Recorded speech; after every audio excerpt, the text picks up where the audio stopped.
Welcome to Thy Kingdom Come. Coming up on today's episode, the presiding bishop of the Methodist Church Ghana, the Most Reverend Titus Awotwe-Pratt, delivers a message for the season. Christmas draws our attention to Christ's example of serving others, of teaching us how to love one another as he has loved us. It is up to you and I to ensure that Christmas takes its meaning back. And in Methodism today, we take a look at the year 2017 in retrospect. Please do stay tuned.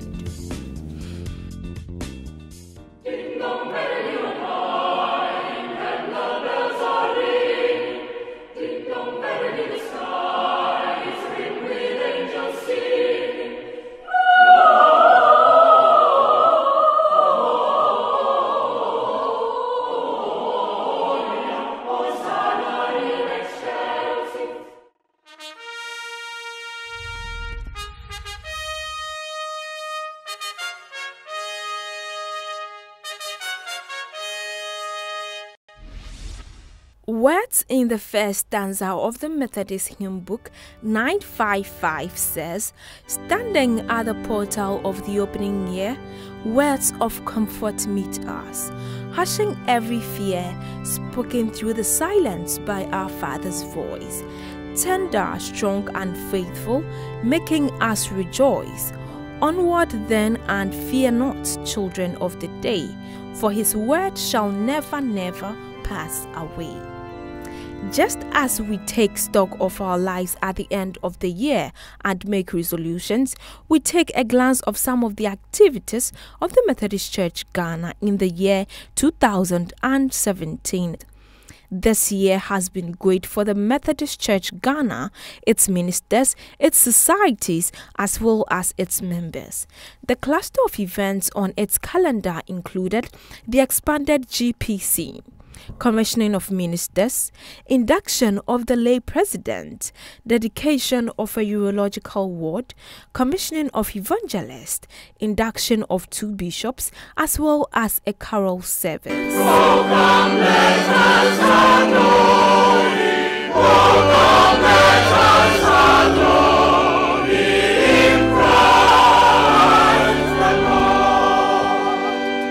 The year started with an annual All Ministers Retreat and Fellowship of the Kingdom 2017.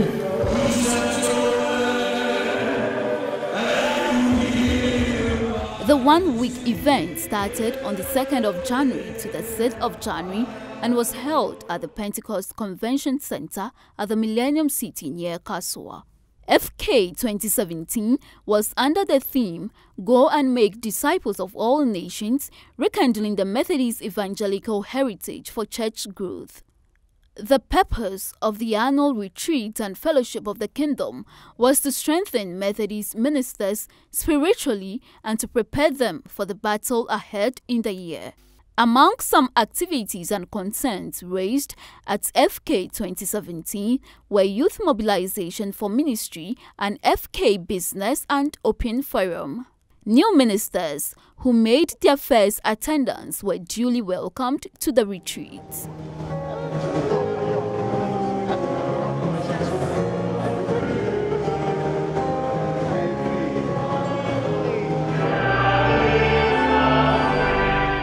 Earlier this year, the Methodist Church Ghana, with support from the German government, established a German urological ward at the Wenchi Methodist Hospital in the Bunafu region.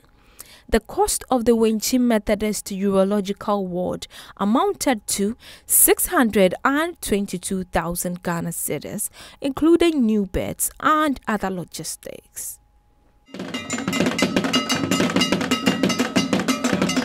After a recent dedication ceremony by the presiding bishop of the Methodist Church Ghana and the chiefs and people of Wenchi, the ward is now opened to the general public for operations. The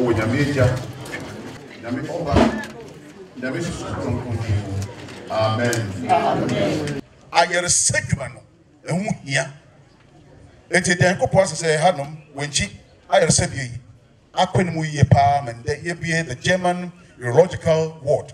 enti mpenifo yeshia hanom asorfo nananom ena manfo yedem wase tem obehia na mu nyina mo gya danse se yesu dwo dem aye no yemfa to fom ye boy homodni ye di wey aka de beto ye no so menim se ntima so beba dia ye hunida wono so beba ka ho na eni mo an ye rekọ enti yedem wase nyankopon hyehira mo. You know, in several hospitals here in Ghana, we don't have enough accommodation. You know, the wards are overfilled and the people are sleeping on the floor. So when I came here, I saw that they have the same problem here in Wenchi. So we decided, in consultation with the administrator of this hospital, we decided to build a new ward, a bigger one, which can accommodate a lot of people. So that was the beginning of what we see today.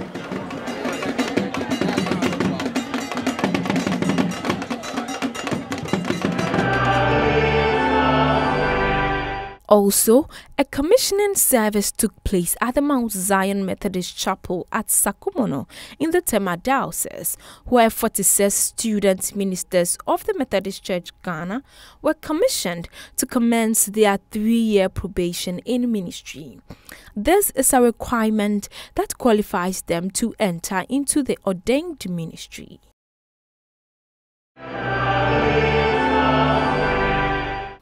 The Evangelism and Renewal Directorate of the Methodist Church Ghana in July commissioned 32 members of the Lay Evangelism Fellowship.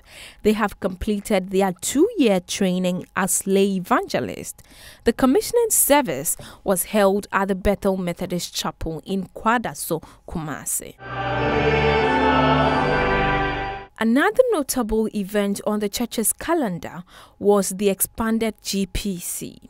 In addition, 32 ministers were ordained into the ordained ministry of the Methodist Church Ghana, which took place at the Mount Zion Methodist Chapel in Obuasi. In a sermon titled Call to Ministry, the Most Reverend Titus Awachiprat advised the newly ordained ministers together with their spouses. He made it known to them that the Methodist minister is a servant to God and his people. Don't wait to see a senior minister before you do the right thing.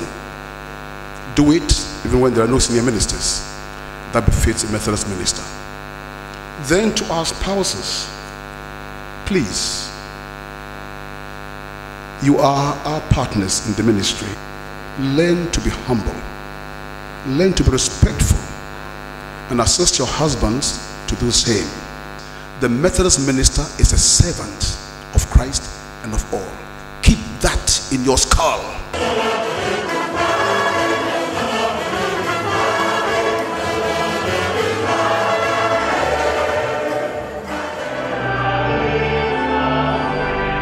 The year under review marked the induction of a new lay president of conference, Brother Bernard Clement Kwesi Botry.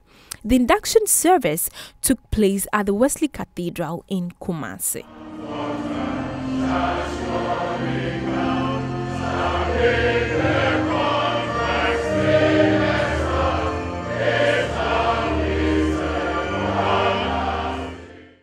The presiding bishop of the Methodist Church Ghana, the Most Reverend Titus Kofi Awachiprat, led Brother Bernard Clement Kwesi Botry to answer questions before the congregation and to testify to them the faith where he stands and his resolution on his calling. Will you seek always, in your capacity of leadership, to lead a life worthy of your calling to which you've been called, with all lowliness and meekness, with patience and forbearance, in love, eager to maintain the unity of the Spirit and the bond of peace, to do nothing to mislead the flock of Christ or to violate the harmony of the body?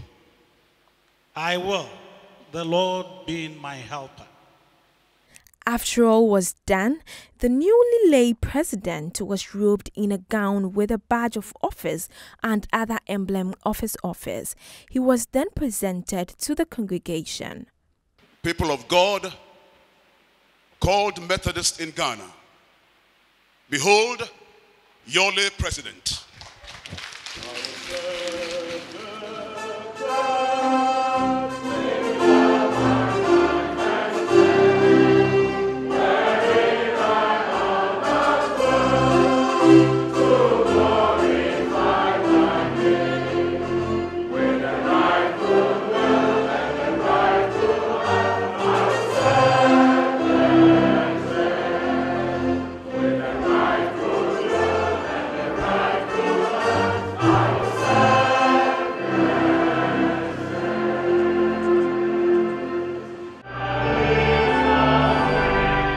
In addition to the activities marked in 2017, an induction service was held by the Methodist Church Ghana in honor of the Right Reverend Daniel Kwesi Tano as the new Bishop of Sunyani Diocese and the Right Reverend Samuel Mensah as the new Bishop of Fosu Diocese.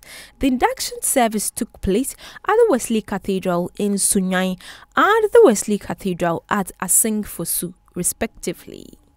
During the induction of the Sunyani Bishop, the Most Reverend Titus Kofi Awotwe-Pratt, the presiding Bishop of the Methodist Church Ghana, led the Right Reverend Daniel Kwesi Tano to make answers and testify in the presence of the congregation. Raising the hand of the Right Reverend Daniel Kwesi Tano, the presiding bishop presented him to the congregation as the new bishop of the Sunyani Diocese. Brothers and sisters, the people called Methodists in Sunyani Diocese of Methodist Church Ghana, behold your bishop. Subsequently, the Right Reverend Samuel Mensah was robed in his gown and a skull cap was put on his head to signify his office as a bishop. Thus, it will remind him that he is under the authority of Christ, the Bishop of our souls. After the induction, the presiding bishop presented the Right Reverend Samuel Mensah to the congregation as the new bishop for the Fosu Diocese, and a right hand of fellowship was extended to him.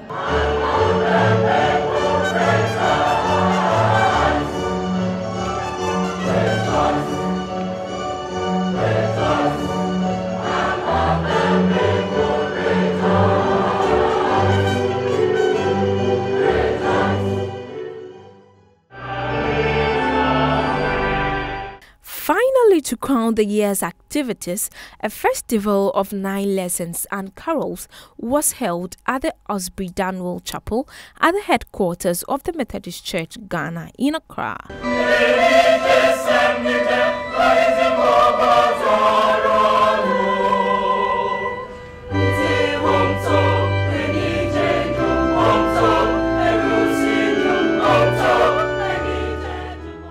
And a Christmas message was delivered by the presiding bishop of the Methodist Church Ghana, the Most Reverend Titus Awotwe-Pratt.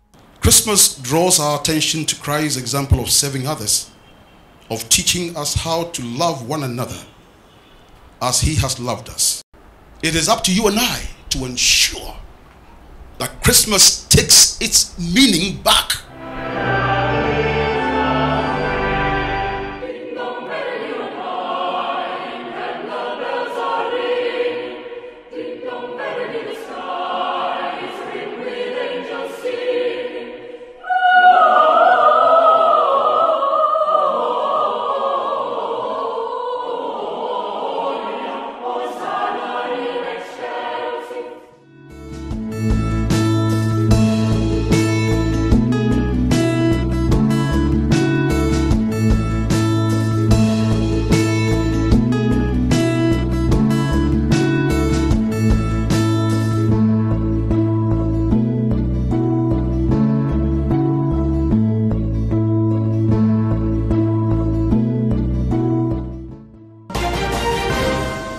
The significance of the birth of Christ marks the commencement of salvation history, when the immortal took upon himself the weaknesses, the limitations of mortals.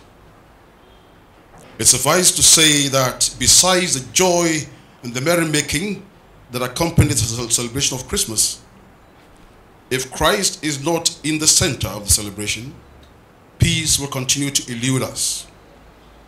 In Luke's Gospel, chapter 2, and verses 13 and 14, we are told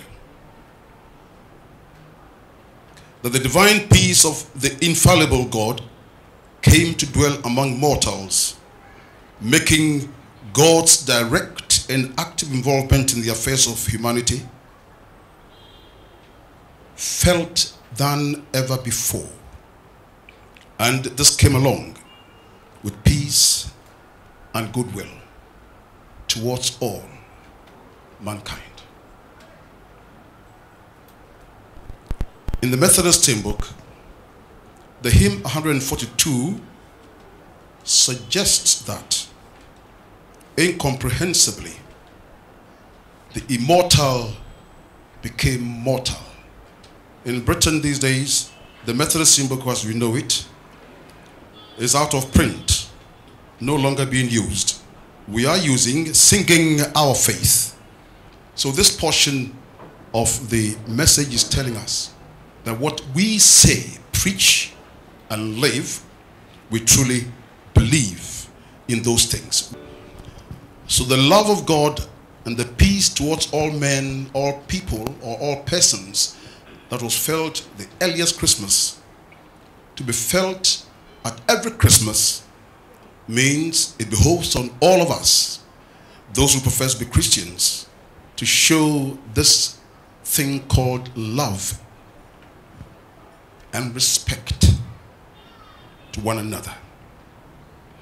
For if God, who is infallible, no fault in him, God never errs, God has no limitations, God has no weaknesses, God doesn't need the needs of mortals, God is eternal.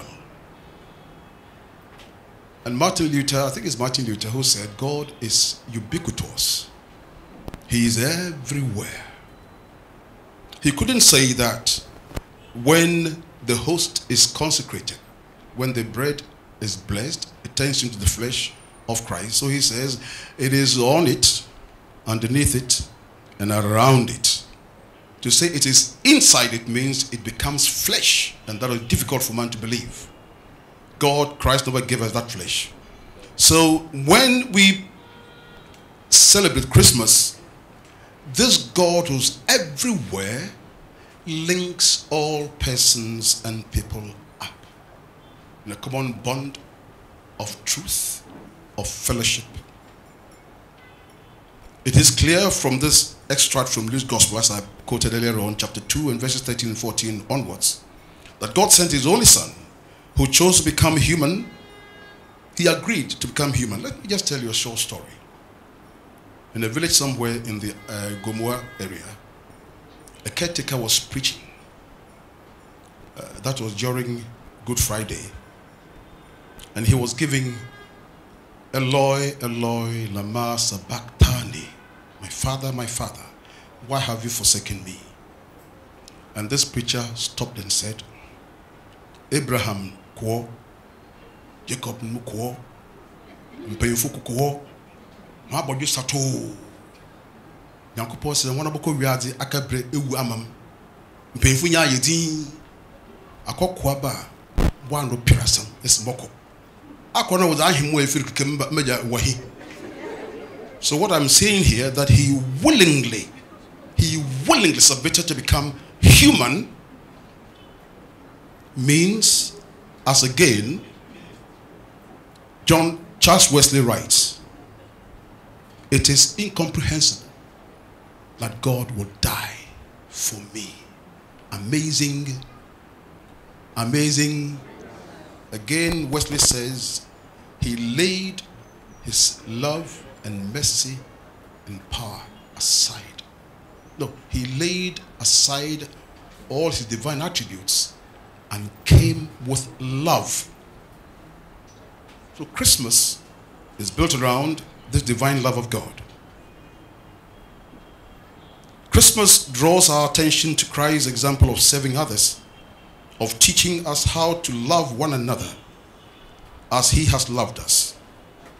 taking upon himself willingly the weaknesses and the limitations of mortals, was to enable him accomplish what John later wrote in his epistle, 1 John chapter 3 and verse 8b, that for this reason the Son of God came to destroy what the devil had done.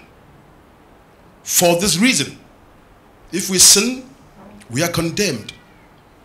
Because we are not able to save ourselves, God sent his Son for our redemption. That is why I started by saying Christmas starts salvation history when God started taking steps, actively involved, to transform the world he made out of love.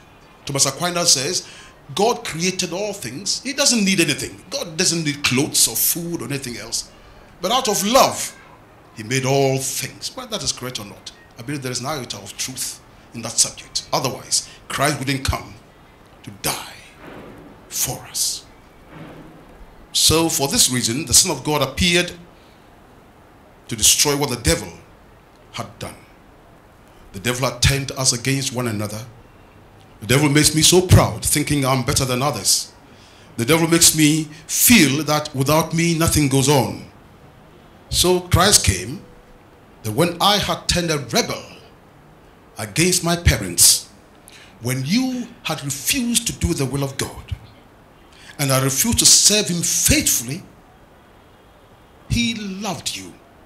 Again, Paul says, Christ didn't come after we had become righteous. Is it in Romans 5 and 8? For God so loved that while we were yet sinners, Christ died for the ungodly. In Matthew's gospel, Jesus speaks of establishing the kingdom of heaven or the kingdom of God on earth. In Luke 17:21, he declared, the kingdom of God has come to you, and the kingdom of God is within you. The kingdom he referred to in this was manifested in him as he stood before those who were listening to him. As against Isaiah's futuristic and anticipated kingdom, in which the lion will lie down with the lamb, after which there will be no war, conflict, nor death.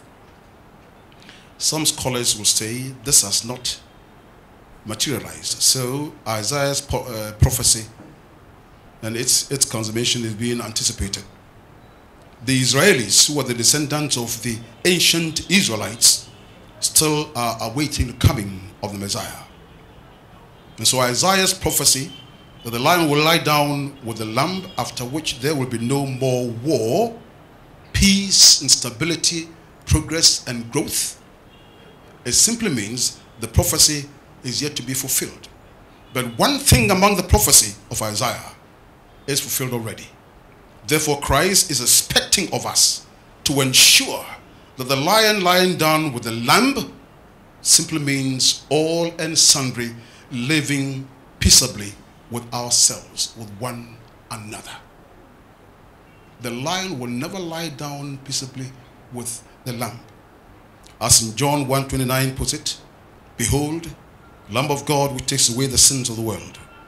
This might be fulfilled as Christ comes to dwell among us, and by that, love of God which permeates all conditions of life be manifested during this Yuletide.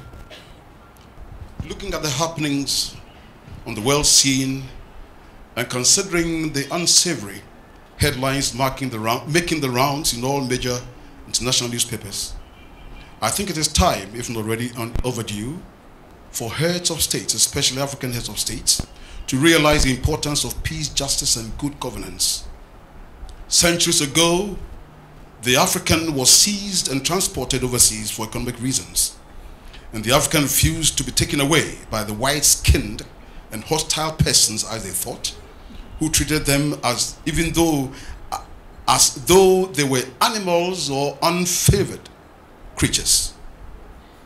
But in the latter days, due to inefficient leadership full of greed and selfishness and avarice, this has created the situation in our countries, making them unwelcoming, deprived and riddled with hopelessness. Hence the trekking across the Sahara Desert and dangerously sailing across the Mediterranean Sea, looking for greener pastures elsewhere. Those days, the whites will come across this ocean to seize the African, take the African away, and the African will run away. But these latter days, we willingly submit ourselves. If boats were to line up at Takoradi and Tema, tooting as they did in the Caribbean about 125 or so years ago, that London is welcoming you, London is inviting you, the Queen will welcome you, come, London is your home. The West Indians flooded the boats and sailed to Britain to be used as slaves on farms, on construction sites, and they dug the tunnels for the sewage system and for the underground train. When the work was done, the white man said, "This is not your country. Go back to your country." So if boats were to line up in Tema and Takoradi tooting, Britain is waiting for you, France is waiting for you, Germany is waiting for you, Italy is waiting for you. How many will run towards harbor without telling your parents where you're going to? But if you would have the opportunity to see what is happening to them, you will never dream of wanting to go there. The African was led away in shackles and stokes into slavery centuries ago, but now, due to bad leadership in most African countries, our kith and kin willingly give themselves to be enslaved or sold as human parts, body parts, foreign lands. I wonder if you know it, it's happening. Most of those who cross the Sahara and never reach Libya or other places are sold, and surgeons will come to camps, pick the stronger ones, dissect them and sell the parts to be used by people overseas. It was said that the most valuable and the strongest slaves were those from Kromanti. I'm pointing there because there's a Kromanti boys in that corner. They call them the Cromantine. These things are happening because Christmas has no meaning for our African leaders these days. It is up to you and I to ensure that Christmas takes its meaning back, so that we should not celebrate Christmas the way the world will celebrate Christmas. Shine in your little corner, I in my little corner. As Christians, we can influence society's mind and transform society. Let me just read a few sentences that came out as a communique, I think, from AACC. And we are being told that all churches are to pray. In the communique, the following are stated: having analyzed the peace and security situation in Africa, reflected on the underlying causes, noting with shock the growing number of young people losing their lives in the Mediterranean Sea and the Sahara Desert, the trafficking of their organs, and the recent development of being sold as slaves, acknowledging that migration remains a basic right for any individual recognized by the international legal instruments, commending the many governments who have taken steps to repatriate their citizens and others who have welcomed citizens from our countries, reaffirming our commitment as an ecumenical organization to promoting human dignity through the choice, the theme for the now oncoming General Assembly, respecting the dignity and God's image of every human being. They resolved that all African leaders should ensure that justice, peace, and good governance reign, that nationals will remain home and help build the economy of their nations. This is a gospel message for our day and age. For this reason, Christmas 2017 enjoins all and sundry to quest for the sanity in all national leadership and pray for peace, justice, equanimity, and good governance for the year 2018. May the blessings of the earliest Christmas and all the peace and joy and expectation that brought to humankind those years, many years ago, be rekindled within us. I wish you a peaceful and prosperous new year to you and your families. Amen.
Thanks for watching this week's episode of Thy Kingdom Come. This program was brought to you by the Methodist Church Ghana. For your prayers and counseling, call us on the numbers currently showing on your screen.